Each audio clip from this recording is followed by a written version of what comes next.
Olá, sejam bem-vindos a mais um vídeo do canal Portal Educação. E no vídeo de hoje eu venho trazendo para vocês a parte 2 de Nicolau Maquiavel. Então vamos lá, vamos iniciar. Vamos iniciar com a verdade efetiva das coisas. E esse é um trecho de uma carta que Nicolau Maquiavel escreveu para seu amigo Vettore e diz o seguinte: o destino determinou que eu não saiba discutir sobre a seda, nem sobre a lã, tampouco sobre questões de lucro ou de perda. Minha missão é falar sobre o Estado. Será preciso submeter-me à promessa de emudecer ou terei que falar sobre ele. Bom, isso é um trecho de uma carta escrita por Maquiavel e revela sua predestinação, que é falar sobre o Estado. E, de fato, a preocupação de Maquiavel em todas as suas obras é o Estado, mas não o melhor Estado, aquele tantas vezes imaginado, mas aquele que nunca existiu, que é o Estado real, aquele capaz de impor a ordem. Então, Maquiavel ele rejeita a tradição idealista de Platão, de Aristóteles e Santo Tomás de Aquino, e ele segue a tradição idealista pelos historiadores antigos, como Tácito, Tucídides, Tito Livio. Então, o ponto de partida e de chegada de Nicolau Maquiavel é a realidade concreta.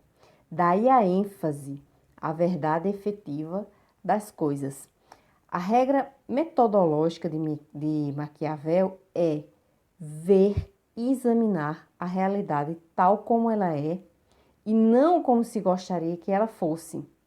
A substituição do reino do dever ser, que marcara a filosofia anterior, pelo reino do ser, da realidade, leva Maquiavel a se perguntar como fazer reinar a ordem, como instaurar um Estado estável. O problema central da análise política de Maquiavel é descobrir como pode ser resolvido o inevitável ciclo de estabilidade e caos. E ao formular e buscar resolver esta questão, Maquiavel ele provoca uma ruptura com o saber repetido pelos séculos. Trata-se de uma indagação radical e de uma nova articulação sobre o pensar e fazer política, que põe fim à ideia de uma ordem natural e eterna. A ordem, produto necessário da política, não é natural nem a materialização de uma vontade extraterrena, e tampouco resulta do jogo de dados do acaso. Ao contrário, a ordem tem um imperativo. Deve ser construída pelos homens para se evitar o caos e a barbárie. E, uma vez que é alcançada, ela não será definitiva, pois há sempre o seu trabalho em negativo, isto é, a ameaça de que seja desfeita. Como reconheci explicitamente nos discursos, enveredando por um caminho ainda não trilhado, Nicolau Maquiavel, o autor florentino, ele reinterpreta a questão da política. A política é o resultado de feixes de forças provenientes das ações concretas dos homens em sociedade, ainda que nem todas as suas facetas venham do reino da racionalidade e sejam de imediato reconhecíveis. Então, Maquiavel ele fala do poder que todos sentem, mas não conhecem.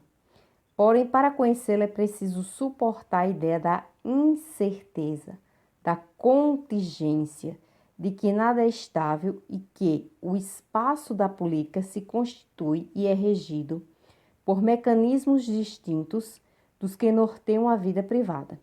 E mais ainda, o mundo da política não leva ao céu, mas sua essência é o pior dos infernos. Por outro lado, a forma que usa para expor suas ideias exige atenção. Não só porque ele recoloca e problematiza velhos temas, mas sobretudo porque rediscute-os incessantemente, obrigando o leitor a pôr sempre um cheque à primeira compreensão. E sobre a natureza humana e a história, Maquiavel é guiado pela busca da verdade efetiva. Maquiavel estuda a história e reavalia sua experiência como funcionário do Estado. Maquiavel afirma em seu livro, O Príncipe, no capítulo 17, que os homens, eles são ingratos, volúveis, simuladores, covardeando os perigos, ávidos de lucro. E estes atributos negativos compõem a natureza humana e mostram que o conflito e a anarquia são desdobramentos necessários dessas paixões e instintos malévolos. Por outro lado, sua reiterada permanência em todas as épocas e sociedades transformam a história numa privilegiada fonte de ensinamentos. O estudo do passado não é um exercício de mera erudição. A história não é um suceder de eventos em conformidade com os desígnios divinos até que chegue o dia do juízo final, mas sim um desfile de fatos dos quais se deve extrair as causas e os meios utilizados para enfrentar o caos resultante da natureza humana. Então, sustenta o pensador florentino. Nicolau Maquiavel sustenta que aquele que estudar cuidadosamente o passado pode prever os acontecimentos que se produzirão em cada estado e utilizar os mesmos meios que os empregados pelos antigos. Ou então, se não há mais os remédios que já foram empregados, imaginar outros novos, segundo a semelhança dos acontecimentos. E a história é cíclica, ou seja, ela se repete indefinidamente, já que não há meios absolutos para domesticar a natureza humana. A ordem sucede à desordem e esta, por sua vez, clama por uma nova ordem. No entanto, como é impossível extinguir as paixões e os instintos humanos, o ciclo se repete. O que pode variar, e nessa variação encontra-se o âmago da capacidade criadora humana e, portanto, da política. O poder político tem, pois, uma origem mundana. Nasce da própria malignidade, que é intrínseca à natureza humana. Além disso, o poder aparece como a única possibilidade de enfrentar o conflito, ainda que qualquer forma de domesticação seja precária e transitória, não havendo garantias de sua permanência. A perversidade das paixões humanas sempre volta a se manifestar, mesmo que tenha permanecido oculta por algum tempo. E sobre a anarquia, o principado e a república, o que Nicolau Maquiavel tem a nos dizer? Maquiavel acresce um importante fator social de instabilidade. A presença inevitável em todas as sociedades de duas forças opostas, uma das quais provém de não desejar o povo ser dominado nem oprimido pelos grandes, e a outra de quererem os grandes dominar e oprimir o povo. Note-se, uma das forças quer dominar, enquanto a outra não quer ser dominada. O problema político é, então, encontrar mecanismos que imponham a estabilidade das relações, que sustentem uma determinada correlação de forças. Maquiavel sugere que há basicamente duas respostas à anarquia decorrente da natureza humana e do confronto entre os grupos sociais: o principado e a república. A escolha de uma ou de outra forma institucional não depende de um mero ato de vontade ou de considerações abstratas e idealistas sobre o regime, mas da situação concreta. Assim, quando a nação encontra-se ameaçada de deterioração, quando a corrupção alastrou-se, é necessário um governo forte que crie e coloque seus instrumentos de poder para inibir a vitalidade das forças desagregadoras e centrífugas. Quando, ao contrário, a sociedade já encontrou formas de equilíbrio, o poder político cumpriu sua função regeneradora e educadora. Ela está preparada para a república. Note-se que, por vezes, o pensador florentino Nicolau Maquiavel chama de liberdade. O povo é virtuoso, as instituições são estáveis e contemplam a dinâmica das relações sociais. Os conflitos são fonte de vigor, sinal de uma cidadania ativa e, portanto, são desejáveis. Face à Itália de sua época, dividida, corrompida, sujeita a invasões externas, Maquiavel não tinha dúvidas. Era necessário sua unificação e regeneração. E ele nos diz sobre a virtude e a fortuna? Bom, a crença na predestinação dominava há longo tempo. Este era um dogma que Maquiavel teria que enfrentar.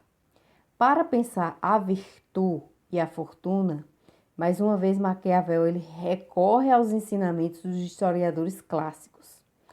Para os antigos, a fortuna não era uma força maligna e inexorável. Ao contrário, sua imagem era de uma deusa boa, uma aliada potencial cuja simpatia era importante atrair.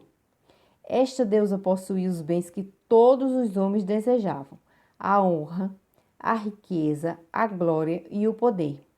Mas como fazer para que a deusa Fortuna nos favorecesse e não a outros? Perguntavam-se os homens da antiguidade clássica. Era imprescindível seduzi-la, respondiam. Como se tratava de uma deusa que era também mulher, para atrair suas graças, era necessário mostrar-se um homem de verdadeira virilidade, de inquestionável coragem. Assim, o homem que possuísse virtude no mais alto grau seria beneficiado com os presentes da cornucópia da fortuna. Esta visão foi inteiramente derrotada com o triunfo do cristianismo. A boa deusa, disposta a ser seduzida, foi substituída por um poder cego, inabalável, fechado a qualquer influência, que distribui seus bens de forma indiscriminada. A fortuna não tem mais como símbolo a cornucópia, mas a roda do tempo que gera indefinidamente sem que se possa descobrir o seu movimento. E nessa visão, os bens valorizados no período clássico nada são. O poder, a honra, a riqueza ou a glória não significam felicidade. Esta não se realiza no mundo terreno. O destino é uma força da providência divina e o homem sua vítima impotente.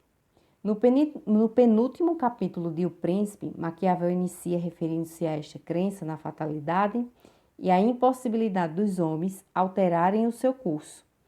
Com uma certa ironia, ele chega a afirmar que se inclinou a concordar com essa opinião. No entanto, se trata de uma concordância meramente estratégica. Concorda para poder desenvolver os argumentos da discordância. Termina o capítulo demonstrando a possibilidade da virtude conquistar a fortuna. Maquiavel monta um cenário no qual a liberdade do homem é capaz de amortecer o suposto poder incontrastável da fortuna. Melhor dizendo, ao se indagar sobre a possibilidade de se fazer uma aliança com a fortuna, esta não é mais uma força impiedosa, mas uma deusa boa, tal como era simbolizada pelos antigos. Ela é mulher, deseja ser seduzida e está sempre pronta a entregar-se aos homens bravos, corajosos, aqueles que demonstram ter virtude.